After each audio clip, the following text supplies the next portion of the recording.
ஆண்ட பரம்பரை எவரும் கார்பரேட் முதலாளியா வர முடியாது. இன்னும் 100 வருஷம் ஆனா கூட வர முடியாது. சாதி பெருமை பேசிட்டு நீ சண்டை போட்டுக்கிட்டு தான் கிடக்க முடியும். உன்னை விட நான் பெரிய சாதி, உயர்ந்த சாதி அப்படின்னு சண்டை போட்டுக்கிட்டு தான் கிடக்க முடியும். உன்னால கார்பரேட் முதலாளியாக கூட வர முடியாது.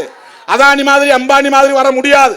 அப்படித்தான் இங்கே பொருளாதார உற்பத்தி முறை இருக்கிறது, விநியோக முறை இருக்கிறது, வரி விதிப்பு முறை இருக்கிறது, பாசிச பாஜக அரசின் வர்த்தக கொள்கை உறவுகள் இருக்கின்றன. இதை புரிந்து கொள்வதற்கு கூட நமக்கு போதிய புரிதல் தேவைப்படுகிறது. இந்த சாதி பெருமிதம் போன்றவற்றிலிருந்து வெளியே வந்தால்தான் இதையெல்லாம் புரிந்து கொள்ள முடியும். அதனால்தான் அவன் உங்களுக்கு இதை கற்பிக்கிறான்.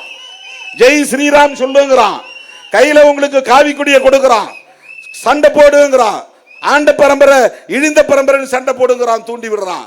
இது ஒரு புறம் சனாதன பாசிசம், இன்னொரு புறம் கார்ப்பரேட் நிறுவனங்களுக்கான பாசிச கொள்கை. இந்த 2 கொள்கைகளையும் கொண்டிருக்கிற மிக மோசமான மக்கள் விரோத சக்திகளை வீழ்த்துவதற்காகத்தான் அண்ணன் தளபதி மு.க. ஸ்டாலின் அவர்களின் தலைமையிலே இன்றைக்கு நாம் கைகோர்த்து நிற்கிறோம்.